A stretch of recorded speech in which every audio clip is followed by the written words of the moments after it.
तेरे साथ सफर छोटा रहा, तेरे साथ सफर छोटा रहा, मगर उम्र भर याद रहेगा। हारेंगे नहीं इस बात की तसल्ली रख, हारेंगे नहीं इस बात की तसल्ली रख, यूं मिटना होता तो कब के मिट गए होते। हमसे ताल्लुक रखोगे तो तबीयत ठीक रहेगी, हमसे ताल्लुक रखोगे तो तबीयत ठीक रहेगी। हम वो हकीम हैं जो लफ्जों से इलाज करते हैं। आदरणीय जयंत पाटिल साहब।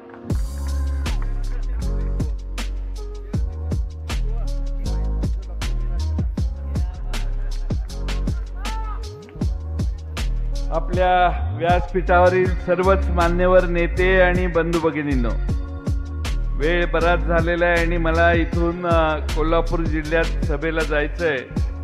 फक्त सुधाकर भालेराव यांनी या मतदारसंघामध्ये उपस्थित राहावं म्हणून आदेश दिला आणि त्याप्रमाणे आज इंदापूरहून इथं पोहोचलेलो आहे। आपल्या सर्वांचा निर्धार पक्का दिसतोय। उद्याच्या 20 नोव्हेंबरला सुधाकर भालेराव यांच्या तुतारी वाजणाऱ्या माणसाच्या मागे आपला आशीर्वाद उभा करताना तुम्ही त्यांना नक्की विधानसभेत पाठवाल याची मला आता खात्री वाटायला लागली। निवडणुकांची पद्धत अलीकडे बदलायला लागली। लोक प्रचार करतात आणि त्यानंतर आत्मविश्वास गमावल्यावर लोक पैसे वाटायला लागतात। आपण निवडून प्रचार करून येत नाही म्हटल्यावर माणूस शेवटच्या टप्प्यात काय पडेल ते पण मला निवडून द्या असा हट्ट करत असतो। वाम मार्गाने लोक पैसे मिळवतात, भ्रष्टाचार केलेला असतो, घरात ठेवायला जागा नसते आणि मग गोरगरिबांची मतं विकत घेण्याचा प्रकार हा अनेक ठिकाणी आपल्याला पाहायला मिळतो। आणि म्हणून जळकोट आणि उदगीरच्या आमच्या मतदारांना स्वाभिमानानं जगत असताना या मतदारसंघाचा विकास करून घेण्याची इच्छा आहे। कुणाच्याही मागे कशाहीसाठी पळण्याची भावना ही उदगीरकरांना नाही, जळकोटकरांना देखील नाहीये। आणि म्हणून आपल्या सर्वांना पहिली विनंती करेन की आता शेवटचे 2-2.5 दिवस राहिले, लोक काहीही करतील, लोक सगळी आमिष दाखवण्याची शक्यता आहे आणि ती आमिष दाखवत असताना आपलं स्वाभिमानीपणा कधीही न सोडता आपण आपल्याला योग्य वाटतो अशा उमेदवाराला विजयी करा। आमच्या सगळ्यांच्या मताने या मतदारसंघाचं उत्तम प्रतिनिधित्व सुधाकर भालेराव करतील आणि म्हणूनच पवार साहेबांनी त्यांना उमेदवारी दिली। पवार साहेबांची या मतदारसंघात उदगीरला सभा होऊन गेली। आज पुन्हा एकदा जळकोटला सभा झालेली नव्हती म्हणून आपण सर्वांना भेटायला मी आलोय। आज आपल्या सर्वांना महाराष्ट्राच्या समोरचे अनेक प्रश्न सांगून वेळ घालवण्याची गरज नाही। तुम्ही महागाईला तोंड देताय, जीएसटी सारखा जिजिया कर तुमच्या डोक्यावर आहे। तुमच्या साडीपासून कपड्यापासून अन्नधान्यापर्यंत सगळ्यांवर या सरकारने कर लावलाय। चपलेपासून शेवटच्या दिवसाचं कफन वापरतो त्याच्यावर या सरकारने कर लावलेला आहे। दुसऱ्या बाजूने बेरोजगारी वाढलेली आहे। महाराष्ट्राच्या बाहेर या सरकारच्या काळात उद्योग गेले, मोठमोठे प्रकल्प बाहेरच्या राज्यात गेले, विशेषतः गुजरातमध्ये गेले आणि गुजरातच्या विरोधी बोलण्याची ताकद राज्याचे मुख्यमंत्री आणि 2 उपमुख्यमंत्र्यांना नाहीये आणि त्याचा परिणाम हा झाला की गुजरात दरडोई उत्पन्नात महाराष्ट्राच्या आता पुढे गेला। त्यामुळे दरडोई उत्पन्नात गुजरात पुढे गेला याचा अर्थ गुजरातची लोक श्रीमंत झाली आमच्यापेक्षा। आम्हाला त्याचं वाईट नाही, पण आम्ही खाली गेलो याचं दुःख मात्र आहे आणि त्यासाठी आपण सगळ्यांनी हे नाकर्तेपणाचं सरकार, महाराष्ट्रातल्या युवकांना नवी दिशा दाखवून रोजगार निर्माण करण्याची क्षमता नसणारं सरकार, महाराष्ट्रातल्या कायदा व सुव्यवस्था ही यांच्या काळात अजिबात टिकलेली नाही। त्यामुळे महाराष्ट्रातली कायदा व सुव्यवस्थेत आमच्या भगिनींच्यावर होणारे अत्याचार, लहान बालकांच्यावर होणारे अत्याचार यांचं प्रमाण यांच्या काळात वाढलं आणि राज्य चालवण्याची धमक यांच्यात नाही हे आता अनेक आकडेवारीतून महाराष्ट्राला कळलेलं आहे। आता पराभव होणार या भीतीनं भाजप आणि त्यांचे मित्र पक्ष राष्ट्रवादीवाले आणि एकनाथ शिंदेचा पक्ष हा आता शेवटच्या टप्प्यात लोकांना सांगतोय बटेंगे तो कटेंगे. आता बटेंगे तो कटेंगे म्हटल्यावर ही 18व्या शतकातली गोष्ट आहे. काटण्याचा प्रकार, तलवारीने युद्ध खेळण्याची व्यवस्था त्यावेळी होती 18व्या 19व्या शतकात.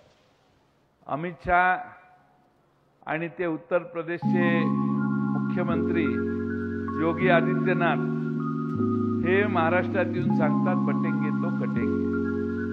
आता योगी आदित्यनाथला मी आणखीन एके ठिकाणी सांगितलं की त्याला माहित नाही, निम्मा उत्तर प्रदेश मुंबईत येऊन नोकऱ्या करतो आणि हे आम्हाला सांगतो की बटेंगे तो कटेंगे. काय पद्धत आहे या देशात. तर हे बटेंगे के तो कटेंगे म्हटल्यावर हे भानावर आले आमच्यात गेलेले साहेब. एवढे नाही मला मान्य नाही. देवेंद्र फडणवीस म्हटले मान्यच करावं लागेल. तुम्हाला कळलं नाही मग आम्ही काय म्हणतोय, त्याने आमचा उद्देश काय हे त्यांना म्हणतात. आज महाराष्ट्रामध्ये वोट जिहादच्या नावाने अल्पसंख्याक समाजाला हिरवण्याचं काम करतात. डॉक्टर बाबासाहेब आंबेडकरांनी घालून दिलेल्या घटनेप्रमाणे लोकांनी मतदान केलं आणि त्या घटनेप्रमाणे प्रत्येकाला महाराष्ट्रात आणि देशात एक मताचा अधिकार आहे. टाटा बिर्लाला पण आणि झोपडीत राहणाऱ्या माणसाला एक मत द्यायचा अधिकार आहे. आणि त्यामध्ये कुणी जर आपले अधिकार बजावले तर ठराविक समुदायाला टार्गेट करून जर आपण अशी भाषा वापरायला लागलो तर याचा अर्थ भारतीय जनता पक्षाचा महाराष्ट्रातला पराभव आता अटळ आहे. आज या मतदारसंघामध्ये महाराष्ट्राचे आमच्या बरोबर एक मंत्री होते ज्यांनी शरद पवार साहेबांच्यावर गद्दारी केली, पवार साहेबांना फसवलं, पवार साहेबांच्या पाठीत खंजीर खुपसला. मंत्री होताना भविष्यात आता या समाजाचा नेता म्हणून आपण याला उभा करू अशी पवार साहेबांची धारणा होती. पण एवढा बेईमान गडी असेल असं आम्हाला कधी वाटलं नव्हतं. त्यांनी पवार साहेबांना फसवलं. आज क्षणिक फायद्यासाठी त्या माणसाने स्वतःच्या पायावर कुऱ्हाड मारून घेतली. महाराष्ट्रामध्ये आज काही लोक त्यांच्या पक्षाने उभी केली. आमचं चिन्ह आधी घड्याळ होतं, सध्या घड्याळ आमचं चोरीला गेलं. त्यामुळे चोरीला गेल्यावर त्यांना कोर्टाने सांगितलं की खाली लिहा हे न्याय प्रविष्ट आहे. मगाशी मी इंदापूरला गेलेलो, बोर्ड लावलाय घड्याळ आहे पण खाली न्याय प्रविष्ट लिहिलेलं नाही. कोर्टाने सांगितलेलं आहे की तुमचं हे घड्याळ तुमच्याकडे राहणार की नाही हे नंतर ठरेल, सध्या तुम्ही खाली लिहा न्याय प्रविष्ट आहे. अशा न्याय प्रविष्ट प्रकरणामध्ये जनता त्यांच्या बाजूला मतदान करेल असं मला वाटत नाही. पण जेव्हापासून तुतारी पवार साहेबांनी हातात घेतलेली आहे, तुतारी वाजवणारा माणूस आमचं चिन्ह झालंय, तेव्हापासून महाराष्ट्रभर तुतारीचं स्वागत होतंय. आणि महाराष्ट्रातल्या जनतेनं आता निर्धार पक्का केलेला आहे की पुन्हा एकदा या 84 वर्षाच्या योद्ध्याच्या मागे आपण सगळे उभं राहू आणि महाराष्ट्रामध्ये शाहू फुले आंबेडकरांचं सरकार आणण्यासाठी शरद पवार साहेब असतील, उद्धव ठाकरे साहेब असतील आणि काँग्रेसचे आमचे सगळे नेते असतील, त्यांच्या पुढाकारानं बहुजन समाजाचं राज्य महाराष्ट्रात. एका बाजूला भारतीय जनता पक्षाचे अमित शहा सांगतात की देवेंद्र फडणवीस महाराष्ट्राचे मुख्यमंत्री, दुसऱ्या बाजूने काही लोक सांगतात की अमके होणार तमके होणार. अचानक देवेंद्र फडणवीस यांनी काल परवा म्हटल्यात आता मी थांबतो. मी पुन्हा येईन म्हणणारे देवेंद्र फडणवीस आता म्हणायला लागलेत की मी आता ह्याच्यातनं माघार घेईन. माघार फक्त 2 दिवसासाठी आहे. निवडून आल्यावर जर त्यांची मेजॉरिटी झाली तर देवेंद्र फडणवीसांनाच मुख्यमंत्री ते करतील.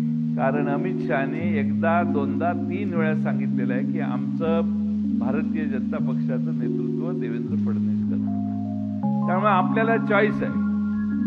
एका बाजूला देवेंद्र फडणवीसांना मुख्यमंत्री करायचं का दुसऱ्या बाजूने महाविकास आघाडीच्या शाहू फुले आंबेडकरांचा विचार मानणाऱ्या माणसाला मुख्यमंत्री करायचं, याचाही निर्णय सुधाकर भालेरावांना मतदान करताना तुम्ही सगळ्यांनी करायचा। आपल्या सर्वांना बरेच प्रश्न सांगून मी जास्त वेळ घेणार नाही। सुधाकर भालेराव यांना विधानसभेचा 10 वर्षाचा चांगला अनुभव आहे। अनेक पद्धतीनं त्यांनी संघटनेत चांगलं काम केलेलं आहे। आपल्या प्रश्नांची जाण आहे आणि त्यांनी सांगितलं की मी इथं राहणार आहे, माझा शेवटी याच मातीत होणार आहे, त्यामुळं मी तुमच्या मातीत मिसळलेला कार्यकर्ता आहे, तुमच्या बरोबरचा कार्यकर्ता आहे आणि त्यामुळे तुम्हाला कधी अंतर देणार नाही। मला वाटतं या ठिकाणी तुम्ही ज्याला मागच्या वेळी निवडून दिलं, पवार साहेबांनी त्यांना राज्यमंत्री आणि मग मंत्री केलं, पण गद्दारी काही थांबली नाही। जळकोटला तिरू नदीवर बॅरेजेससाठी 7 बॅरेजेससाठी त्यावेळी बराच मोठा निधी मंजूर केलेला मी। तिरू नदीवरील बॅरेजेसची व्यवस्था माझ्याच सहीनं झाली। आता श्रेय दुसरं कोणी घेत असेल तर तुम्ही ओळखून घ्या, पण तिरू नदीवरचे बॅरेजेस मंजूर करण्याचं काम जलसंपदा मंत्री म्हणून मी केलेलं आहे। बहुतेक सगळे कामं आमचं सरकार असताना या मतदारसंघात झालेली। आता शेवटी काम मंजूर आज झाल्यावर उद्या सकाळी उभं राहत नाही, ते हळूहळू पुढे जातात। त्यामुळे जेवढी कामं सध्या उद्घाटित होत आहेत ती सगळी ही आपलं सरकार असताना, काँग्रेस, राष्ट्रवादी आणि शिवसेनेचं सरकार असताना सुरू झालेली आहे। आता श्रेय त्याचं दुसरं नवं सरकार घेत असेल तर भाव वेगळा। आज शेतकऱ्यांचे फार प्रश्न, सोयाबीनची परिस्थिती काय मी तुम्हाला सांगायची गरज नाही। ज्या भागामध्ये सोयाबीन उत्पादक शेतकरी आहेत ते एवढे प्रचंड संतापलेले आहेत की देवेंद्र फडणवीसांनी 13 साली मोर्चा काढला, त्यावेळी त्यांनी सांगितलं की 6,000 रुपये सोयाबीनला मिळाले पाहिजे। मागच्या वेळी ज्यावेळी मोर्चा सत्तेत असताना ते म्हटले 6,000 रुपये मिळाले पाहिजे, आताही म्हणतायत 6,000 रुपये मिळाले पाहिजे। म्हणजे 14 सालापासून 6,000 रुपयाचा दर मनात पण हे वाढवेना झालेले। एखादा म्हणेल की नाही बाबा 7,000 रुपये मिळाले पाहिजे, पण काँग्रेसच्या खरगे साहेबांनी आता जाहीर केलेलं आहे की महाविकास आघाडीचं सरकार आलं तर सोयाबीन खरेदी 7,000 रुपयाच्या पेक्षा जास्त दराने करण्याचं काम आम्ही महाराष्ट्रात करू। आम्ही पंचसूत्री जाहीर केलेली आहे। त्या पंचसूत्रीत एक सूत्र आहे की महाराष्ट्रात पुन्हा सत्तेवर आल्यावर 19 साली आम्ही सत्तेवर आलो त्यावेळी आम्ही कर्जमाफी केलेली 2 लाखापर्यंत।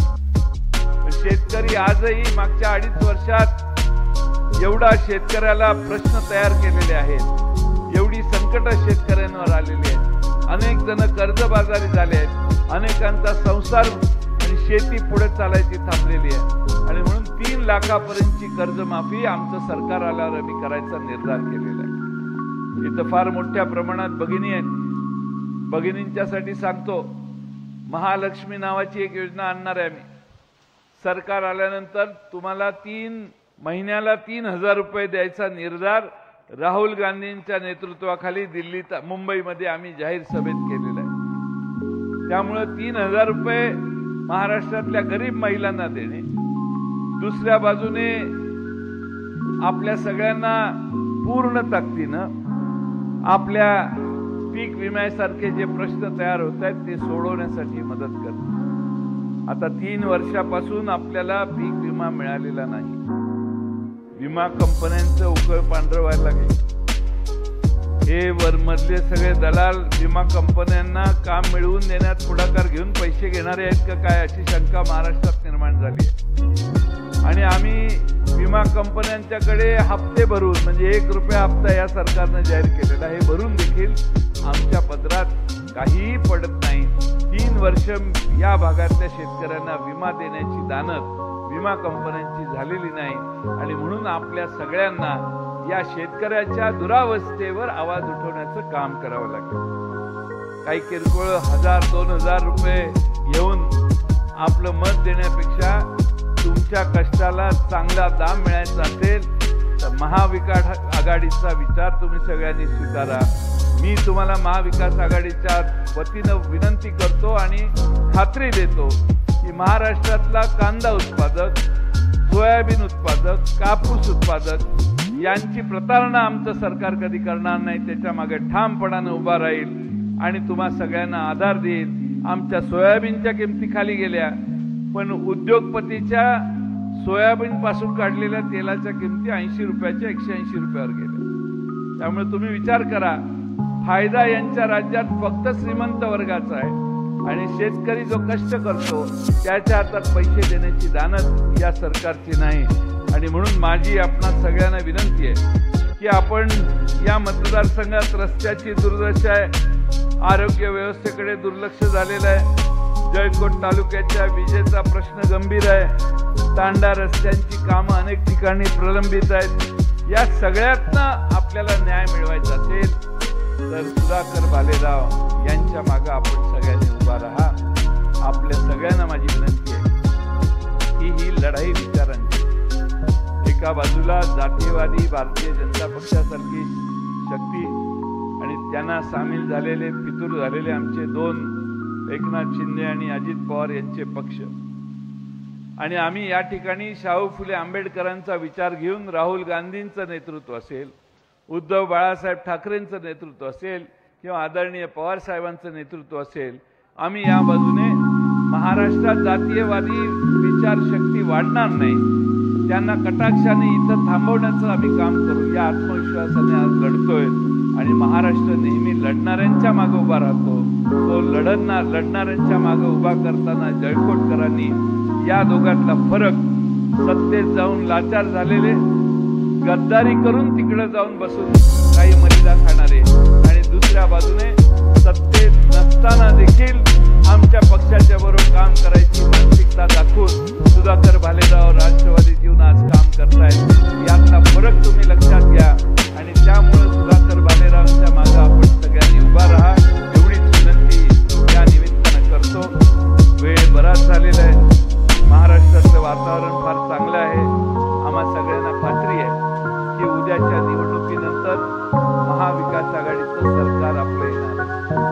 त्यामुळे जर तुम्हाला कोणी सांगत असेल की तिकडं गेल्यावर ते अमकं होईल तमकं होईल, त्यांच्या मंत्रिपदाची मुदत 20 नोव्हेंबरला तुमच्या मतानं संपणार आहे. पण जळकोटकरांना, उदगीरकरांना हा विश्वास देतो. सुधाकर भालेरावांना देखील पवार साहेब एवढी ताकद देतील की तुम्हाला कुठेही कामाचा बॅकलॉग कधी सांगायची उसंत मिळणार नाही.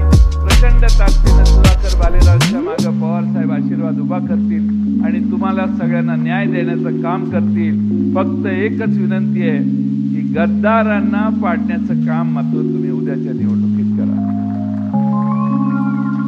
आता शेवटी जाताना सगळ्या पुरुषांनी माझं एक काम करावं, म्हणजे मी जातो घरी गेल्यावर आपली पत्नी असेल तिला बोलवा, आई असेल तर बोलवा, बहीण बोलवा, मुलगी बोलवा, मावशी बोलवा, बहिणी बोलवा, घरातल्या महिलांची आणि सगळ्या महिलांना सांगा तो गाडीवाला बाबा 1,500 रुपये देतोय आणि आज आलेला यो बाबा 3,000 रुपये द्यायला तयार झालेला आहे. त्यामुळे 3,000च्याकडे आपण जायचं ही भूमिका घराघरात जाऊन तुम्ही सगळ्यांनी सांगावी एवढीच विनंती करतो. आणि सुधाकर भालेरावांच्या तुतारी वाजवणाऱ्या माणसाच्या चिन्हावर मतदान करा एवढी आग्रहानं कळकळीची विनंती करून पुढे जाण्यासाठी आपल्या सगळ्यांची रजा घेतो. धन्यवाद.